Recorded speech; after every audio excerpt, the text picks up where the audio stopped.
Welcome students, मैं आप सभी का स्वागत करता हूं आपके अपने यूट्यूब चैनल पर सुरवेश्वर सिद्धांत क्लासेस अकोला।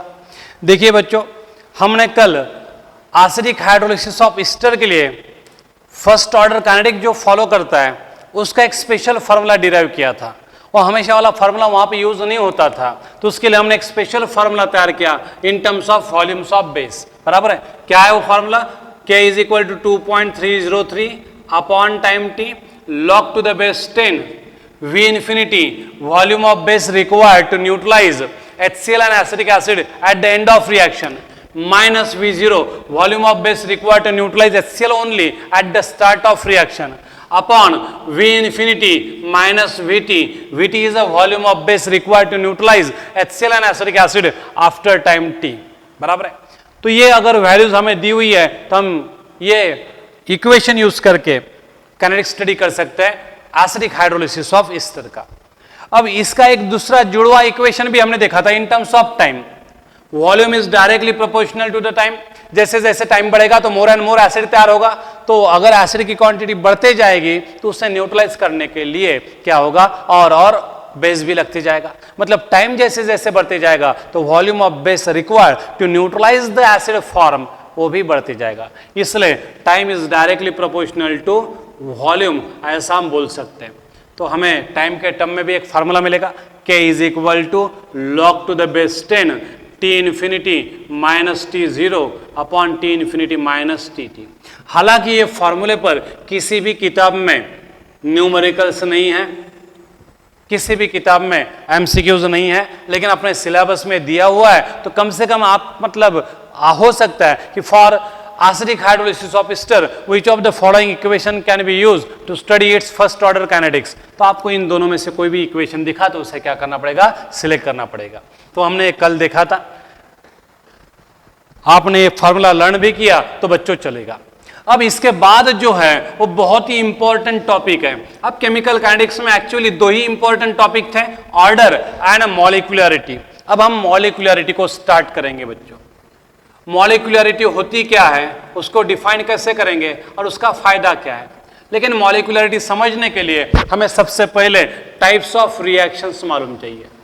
अब हमने अलग अलग बेसिस पर रिएक्शन को ढेर सारे अलग अलग मतलब टाइप्स में डिवाइड किया है, क्लासिफाई किया है। अब रिएक्शन को हमने क्लासिफाई किया है on the basis of number of step required for its completion. Heat evolve होती है कि अपसॉर्ब होती है, इसके बेसिस पर हमने रिएक्शन को एंडोथर्मिक, एक्सोथर्मिक ऐसे क्लासिफाई किया था। बराबर है।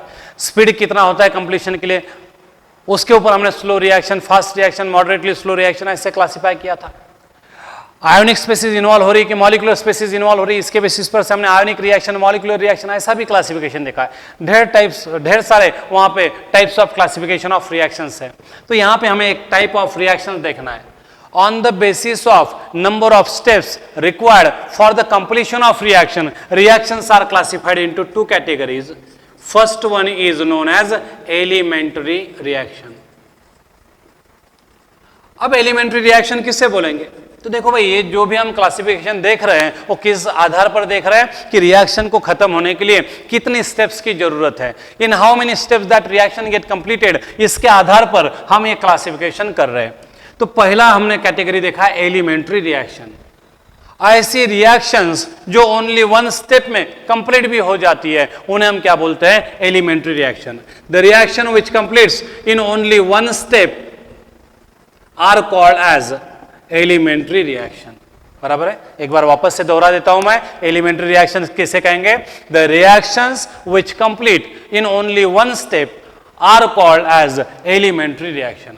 अब भैया जो रिएक्शन एक ही स्टेप में खत्म होती है तो उसका मैकेनिज्म भी वही रिएक्शन खुद रहेगी और वो मैकेनिज्म ही रिएक्शन खुद रहेगा। मतलब उसका मैकेनिज्म हमें लिखते नहीं आएगा, लिखने की जरूरत ही नहीं पड़ेगी, क्योंकि वो एक सिंगल स्टेप ही उसका मैकेनिज्म है और वो मैकेनिज्म ही उसका क्या है, रिएक्शन है। जैसे कि न्यूट्रलाइजेशन में क्या होता है, H positive ion from acid combines with OH negative from base to form unionized water. तो दिस इज न्यूट्रलाइजेशन रिएक्शन और यही उसका क्या है, मैकेनिज्म है। सिंगल स्टेप रिएक्शन है। दूसरी स्टेप है ही नहीं इसमें, तो ये रिएक्शन ही मैकेनिज्म है, मैकेनिज्म ही क्या है, ये रिएक्शन है, तो यही न्यूट्रलाइजेशन का मैकेनिज्म है।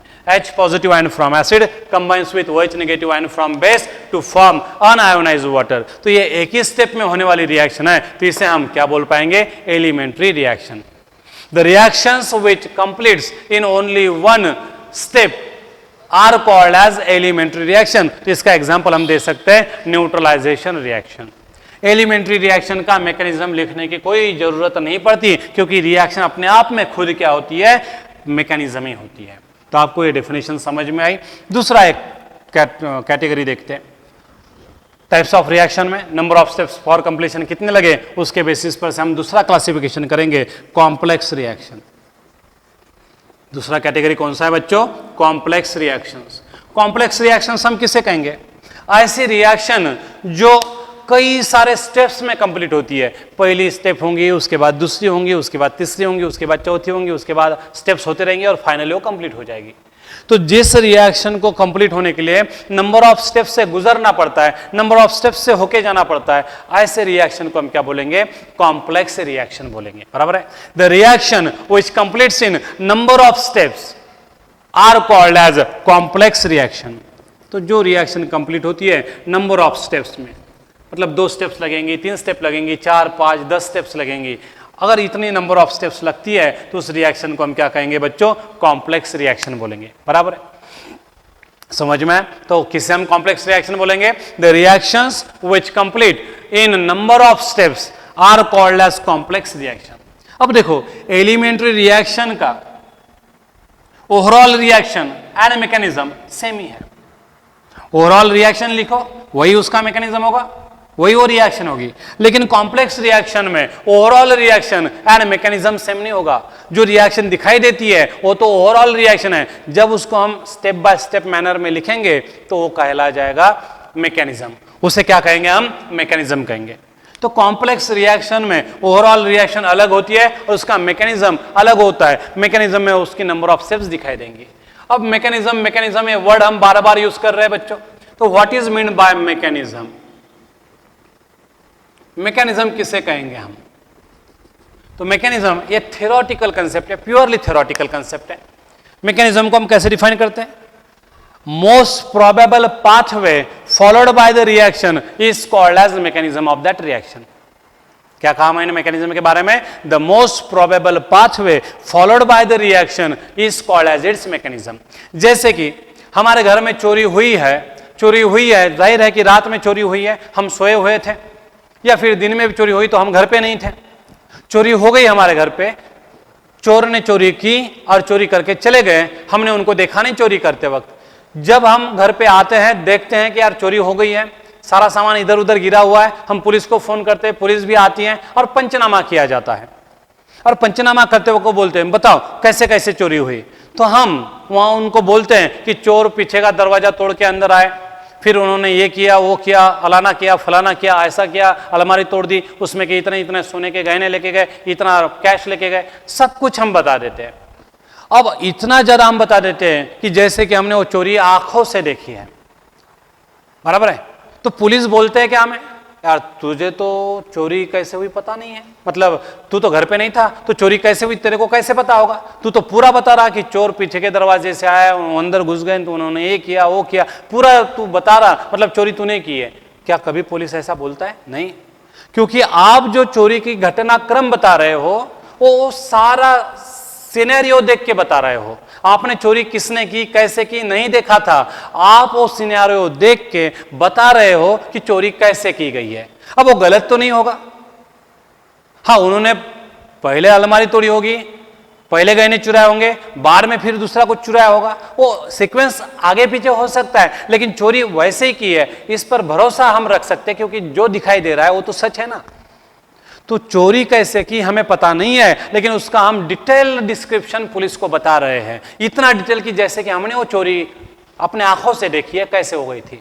पुलिस भी ऑब्जेक्शन नहीं लेता क्योंकि वो सारा जो परिस्थिति है उसको सामने देखकर हम वो घटनाक्रम बताते हैं, और वो झूठ होने के चांसेस बहुत कम रहते हैं। मतलब वो झूठ भी हो सकता है, सही होगा 100% ऐसा नहीं बोल रहा हूं, झूठ होने के चांसेस बहुत कम होते हैं, उसको बोलते हैं हम मैकेनिज्म। वैसे रिएक्शन कैसे होगी असल में किसी को पता नहीं रहता, लेकिन हम अपने दिमाग से सोच के बताते हैं कि भाई ऐसा ऐसा हुआ होगा, और वो मोस्ट प्रोबेबल पाथवे है, मतलब ऐसा ही हुआ होगा, उस दूसरा कोई ऑप्शन नहीं है हमारे पास। तो जो मोस्ट प्रोबेबल पाथवे है उसे ही हम क्या बोलते हैं, मैकेनिज्म ऑफ रिएक्शन बोलते हैं। और ये दिमाग से सोच सोच के बताया हमने, इसलिए प्योरली थ्योरेटिकल कंसेप्ट है।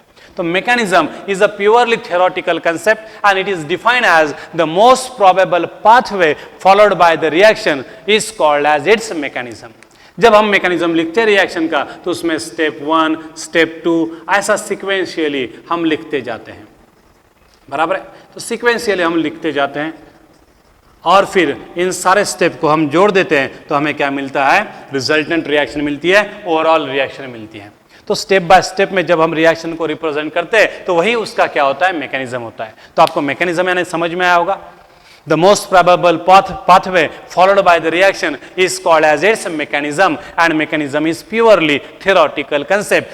अब मैंने मैकेनिज्म एक आधे रिएक्शन का बता दिया तो वो गलत भी हो सकता है, बराबर है, वो वैसा ही होगा ऐसा कुछ नहीं है, वो सिर्फ मोस्ट प्रोबेबल पाथवे है, मतलब रिएक्शन ऐसी हो गई, ऐसे चांसेस बहुत ज्यादा है, मतलब रिएक्शन इस पास से गई, ये बताने के लिए हमारे पास कुछ प्रूफ रहेंगे, उस प्रूफ के आधार पर हम ये घटनाक्रम बताते हैं रिएक्शन का, तो इसे बोला जाता है मैकेनिज्म। तो समझ में आया बच्चों mechanism.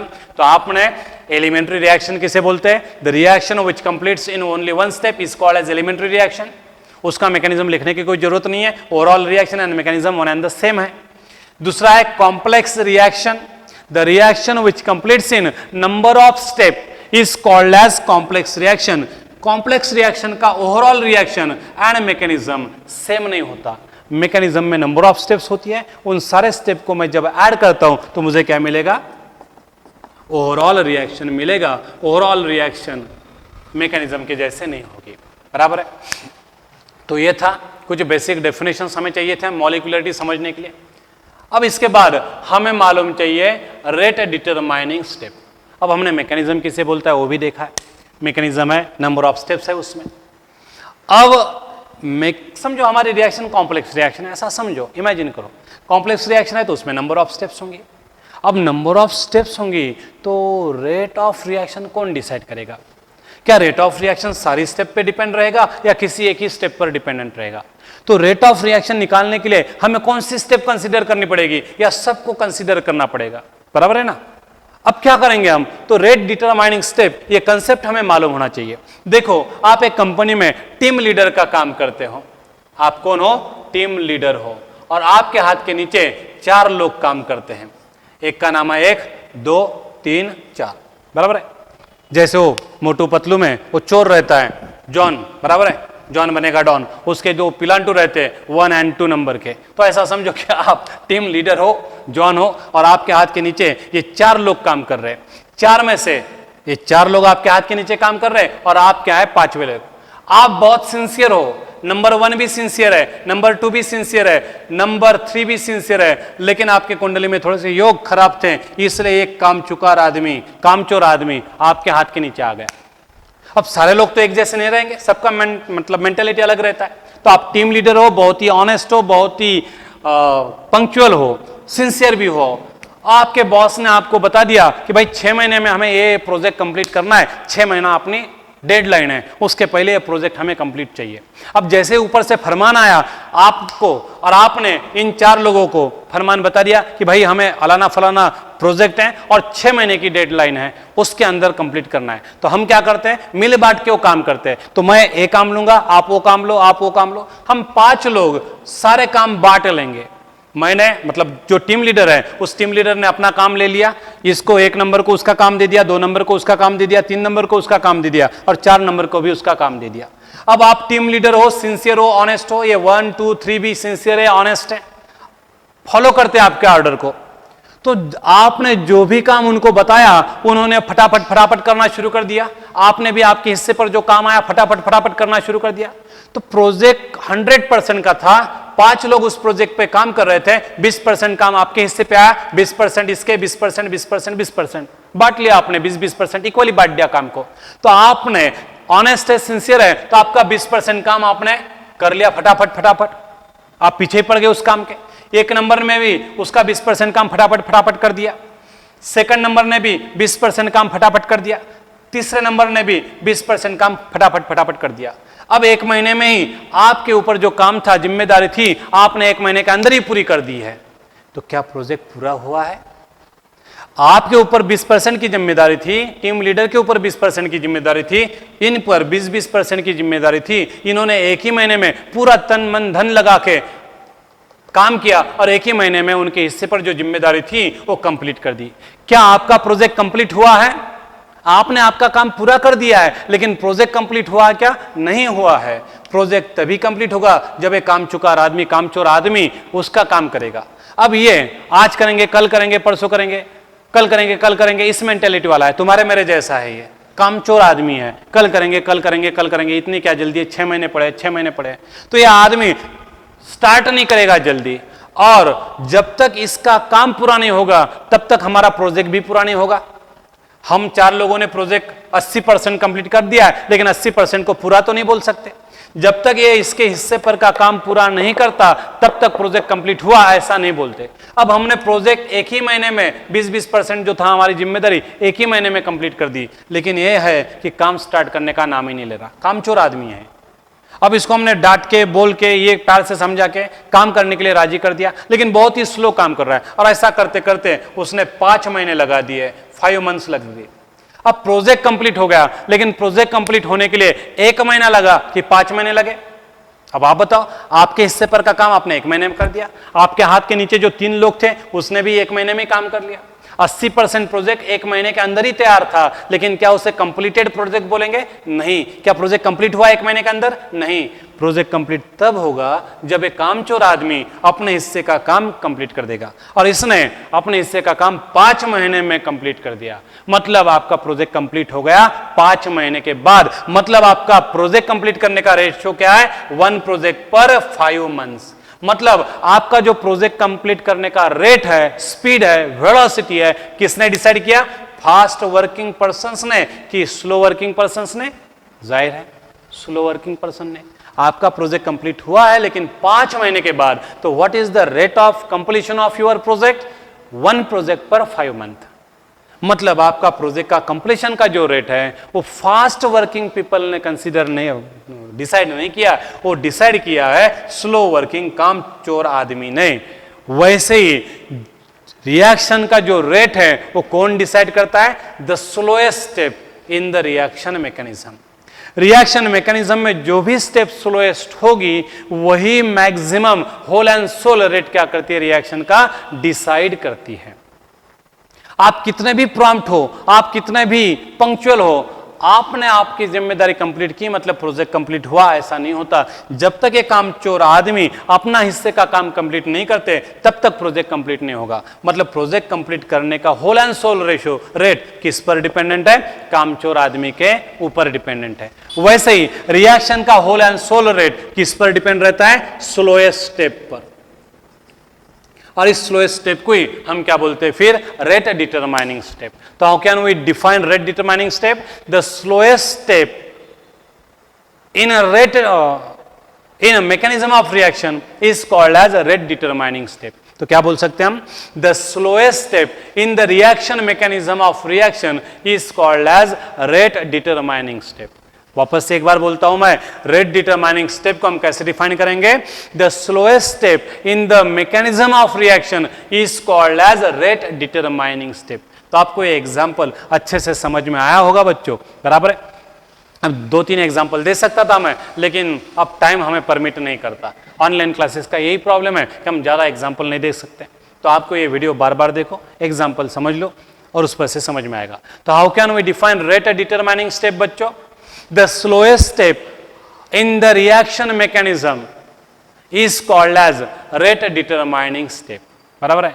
The slowest step in the reaction mechanism is called as rate determining step. तो इस तरह से हम rate determining step को डिफाइन कर सकते हैं। अब रेट डिटरमाइनिंग स्टेप कहां होगी? पहली स्टेप होगी, दूसरी स्टेप होगी, तीसरी स्टेप होगी या लास्ट स्टेप होगी? तो रेट डिटरमाइनिंग स्टेप कहीं पे भी हो सकती है। It may be the first step of reaction mechanism और any intermediate step of the reaction mechanism, और it may be the last step. तो rate determining step appear anywhere in the reaction mechanism. Do you got it? तो rate determining step का definition समझ में आएगा। The slowest reaction, the slowest step in the reaction mechanism of reaction is called as rate determining step. It appears anywhere in the reaction mechanism. इसका मतलब यह है कि it may be the first or any intermediate step or it may be the last step. अब मुझे एक बात बताओ, स्लोएस्ट स्टेप कंप्लीट होने से पहले क्या ओवरऑल रिएक्शन कंप्लीट हो सकती है? इस कामचोर आदमी ने काम पूरा करने से पहले आपका प्रोजेक्ट कंप्लीट हो सकता है? बिल्कुल नहीं।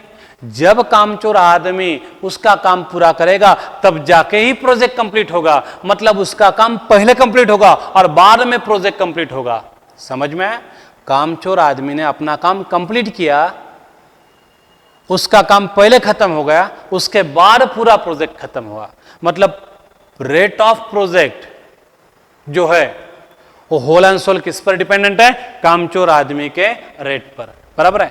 मतलब प्रोजेक्ट कंप्लीट होने का जो रेट है वो कामचोर आदमी का काम करने के रेट से कैसा है? ज्यादा है कि कम है? ज्यादा। क्या है?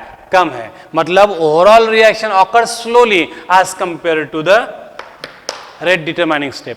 रेट डिटरमाइनिंग स्टेप पहले कंप्लीट होगी और बाद में ओवरऑल रिएक्शन कंप्लीट होगी। मतलब reaction never occur faster as compare to the rate determining step. मुझे क्या कहना था, समझ में आया? मतलब ओवरऑल रिएक्शन कभी भी पहले नहीं होगी, पहले खत्म नहीं होगी। पहले कौन खत्म होगी? Rate determining step. उसके बाद रिएक्शन खत्म होगी। मतलब reaction always occur slower then the rate determining step. Overall reaction can never occur faster than rate determining step. मतलब रेट डिटरमाइनिंग स्टेप खत्म होने के बाद ही ओवरऑल रिएक्शन खत्म होगी, बराबर है। इसलिए हम बोलते हैं कि whole and sole rate is decided by the rate determining step. मैंने क्या कहा? वापस से सुनो।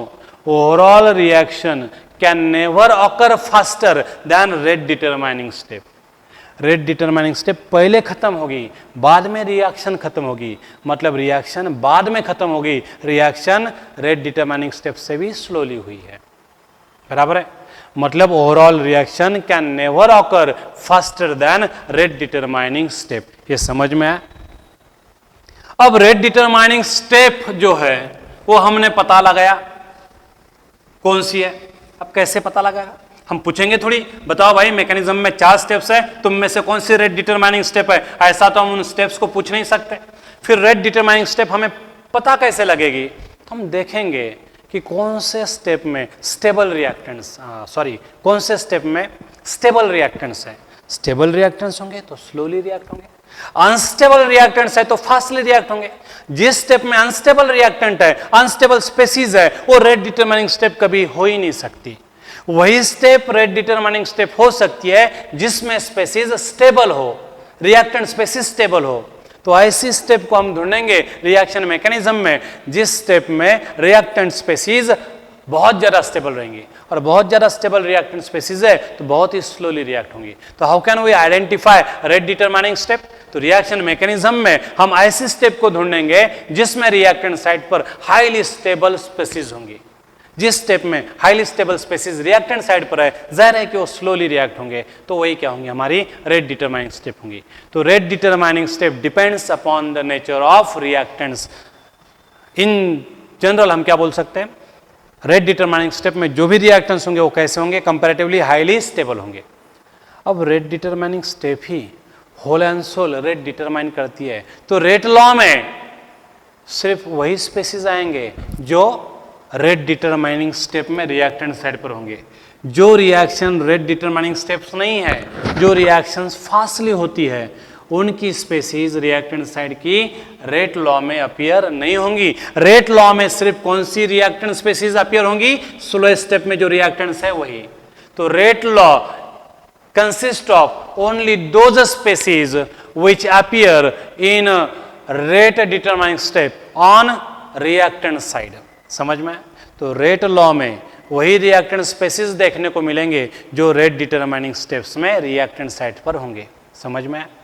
तो इस तरह से हम रेट डिटरमाइनिंग स्टेप्स से ये कुछ कंक्लूजन क्या कर सकते हैं? ड्रॉ कर सकते हैं। समझ में आया बच्चों? कुछ डाउट अब इसमें? तो रेट डिटरमाइनिंग स्टेप का जो रेट है ओवरऑल रिएक्शन से क्या रहेगा? ज्यादा ही रहेगा। तो rate of overall reaction depends on a rate determining step. Overall reaction can never occur faster then it's rate determining step. Rate determining step occur anywhere in the reaction mechanism. It may appear as the first step or any intermediate step or last step. बराबर है, तो ऐसा हम बोल सकते हैं। Rate determining step depends upon the condition of reaction, nature of reactants, etc. Rate law of rate determining step जो है वो कैसे निकालेंगे? तो देखो, mechanism is made up of number of steps. ये नंबर ऑफ स्टेप मतलब स्टेप फर्स्ट लिखी मतलब ये एलिमेंट्री रिएक्शन है, स्टेप सेकंड है वो भी एलिमेंट्री रिएक्शन है, ये स्टेप 3 है एक ही स्टेप में होने वाली रिएक्शन है। तो mechanism is actually is a bunch of number of elementary steps. बराबर है, तो मैकेनिज्म दूसरा तीसरा कुछ नहीं है, क्या है बच्चों? नंबर ऑफ एलिमेंट्री स्टेप्स का क्या है? बंच है। स्टेप फर्स्ट भी एलिमेंट्री है, स्टेप सेकंड भी एलिमेंट्री है, स्टेप थर्ड भी एलिमेंट्री है, स्टेप फोर्थ भी एलिमेंट्री है। तो mechanism is group of number of elementary steps, और इन्हीं एलिमेंट्री स्टेप्स में से कोई तो भी एक एलिमेंट्री स्टेप जो है वो क्या होंगी? रेट डिटरमाइनिंग स्टेप होंगी, स्लोएस्ट स्टेप होंगी। अब एलिमेंट्री रिएक्शन का रेट लॉ निकालने के लिए हमें कोई एक्सपेरिमेंट करने की जरूरत नहीं बच्चों, हम सीधा सीधा लॉ ऑफ मास एक्शन लगा के ही क्या कर सकते हैं? रेट लॉ निकाल सकते हैं। तो rate law of rate determining step can be directly obtain from the RDS. तो मुझे आरडीएस का पता चल गया, आरडीएस में कौन से रिएक्टेंट्स है वो पता चल गया। समझो एक रिएक्शन है, उसके रेट डिटरमाइनिंग स्टेप में क्या है? 3A reacts with 2B to give product. तो ये रेट डिटरमाइनिंग स्टेप है, स्लो स्टेप है रिएक्शन मैकेनिज्म की। आगे पीछे नंबर ऑफ रिएक्शंस होंगी, हमने सिर्फ किसे रिप्रेजेंट किया है? आरडीएस को। अब ये रेट डिटरमाइनिंग स्टेप है, तो इसका रेट लॉ निकालने के लिए मुझे कोई एक्सपेरिमेंट करने की जरूरत नहीं है। Just by applying law of mass action I can write the rate law. तो जितने रिएक्टेंट्स हैं रेट डिटरमाइनिंग स्टेप में वो सारे के सारे अपीयर होंगे रेट लॉ में, और जो उनके स्टोइचियोमेट्रिक कोएफिशिएंट है वही उनके पावर के फॉर्म में यहां पे देखने को मिलेंगे। मतलब rate law of rate determining step लिखना बहुत ही आसान है, सिर्फ आपको रेट डिटरमाइनिंग स्टेप मालूम होना जरूरी है। Once you know which one is the rate determining step, just by applying the law of mass action we can write down theoretically rate law for that step. R is equal to K into A to the power 3 into B to the power 2। तो जितने determining step में reactants है वो सारे के सारे rate law में आएंगे, और उनकी पावर भी हमेशा किसके बराबर रहेंगी? स्टोइचियोमेट्रिक कोएफिशिएंट के बराबर रहेंगी। तो आप हमेशा याद रखिएगा कि रेट डिटरमाइनिंग स्टेप का रेट लॉ निकालने के लिए कोई एक्सपेरिमेंट करने की जरूरत नहीं है। आपको हमेशा theoretically by applying law of mass action आपको क्या मिलेगा? उसका रेट लॉ मिलेगा। और law of mass action apply कर रहे हैं तो स्टोइचियोमेट्रिक कोएफिशिएंट एंड पावर हमेशा हमेशा हमेशा क्या रहेंगे? सेम रहेंगे। समझ में आया? तो ये था इंट्रोडक्टरी पार्ट मॉलिक्यूलरिटी देखने के लिए। तो क्या क्या देखा है बच्चों? हमने एलिमेंट्री रिएक्शन देखा है, कॉम्प्लेक्स रिएक्शन देखा है, उसके बाद रेट डिटरमाइनिंग स्टेप देखा है, उसके बाद हमने रेट डिटरमाइनिंग स्टेप के कैरेक्टरिस्टिक फीचर्स देखे हैं, उसके बाद हमने रेट डिटरमाइनिंग स्टेप का रेट लॉ कैसे लिखा जाता है वो देखा है। कोई एक्सपेरिमेंट करने की जरूरत नहीं है, just apply law of mass action. Rate law of rate determining step में रिएक्टेंट के जो पावर्स हैं वो हमेशा किसके बराबर रहेंगे? स्टोइचियोमेट्रिक कोएफिशिएंट के बराबर। तो कल के लेक्चर में हम मॉलिक्यूलरिटी को स्टार्ट करेंगे। बहुत ही इंपॉर्टेंट लेक्चर है बच्चों ये, आप देखिए, आपको कोई डाउट नहीं आएगा। अगर ये वीडियो लेक्चर आपने देखा तो आपके सारे कंसेप्ट क्या हो जाएंगे? क्लियर हो जाएंगे। ठीक है, आज हम यहाँ पे रुकते हैं। थैंक यू बच्चों।